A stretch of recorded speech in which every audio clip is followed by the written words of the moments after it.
Hi ladies, ready to play around with some new colors and how they go with Christmas? Join me in the craft room today as I show you how to make this cute card, and we'll do the inside in the envelope in less than 10 minutes. For the card today, you're going to need a piece of Whisper White that is 2 7/8 by 3 7/8. You need a piece of Real Red that is 3 by 4.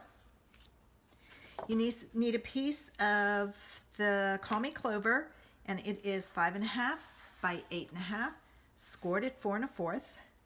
We're using the Hearts Come Home stamp set. I am using Merry and Bright. I'm using this little house and the 2 trees. I'm using the layering circles, and because they've got 2 sets, I'm not certain, but this measures 2 3/8 inches for the in the center. So that's the one you need, the one that measures 2 3/8 inch. I am using the Woodland embossing folder. I'm using a Crumb Cake, Lovely Lipstick, and Call Me Clover markers. And I'm using the silver metallic edged ribbon. All right, first thing we need to do is we need to take and we need to cut out our circle. And I'm keeping it to the top, and I'm centering it side to side and having about the same amount of space at the top. And while I'm at the Big Shot, I'm also going to emboss the front of my card. I got the front of my card embossed, so I'm going to take and fold it on my score line and give me a nice crisp fold. And I'm going to set that aside. It's all ready. Now we need to make our sentiment. And to do this, the easiest way to do this is to, and I cut this a little bit smaller than the red piece, so the white has just like 1/8 of an inch all the way around. So I've set it down, and if you have repositionable tape, you can use that. Now I'm going to take my stamp set, and I'm going to use my markers. I'm going to make sure that's on there straight. It looks crooked, but I don't think it is. Ever have those days where you look at it and it's like it's crooked, and it's not really crooked? All right, and I'm doing my house in the Crumb Cake. A house can be any color, but I kind of wanted it neutral.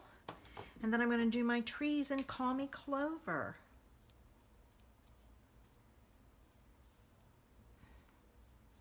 That one's kind of moving, but I think it's okay. All right, now what you want to do is you want to stamp this. All right, hold on. This isn't going to go on your card straight. So what you have to do is figure out the angle that it's going to be on your card and set that down. Then you're going to stamp this straight on, because if you don't, it's going to be crooked on your card, and you want your sentiment straight up and down. So we have that there. All right, now I'm going to take and I'm going to put dimensionals all around the edge here. So let me get some. Okay, I had to cut some. I had used them all up. Okay, I'm going to take my dimensionals and I'm going to put it here. And I'm going to put one, whoops, 2 came up. I'm going to put one here, and it's close, so be careful.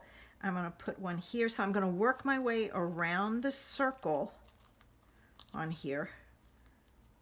And these are, I cut them, but they're not coming apart real good. For some reason, they just don't want to come. And I'm going to put one here, but then I'm also going to put one in that corner.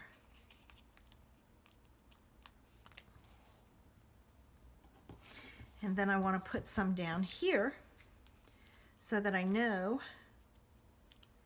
I have enough support. I need one more.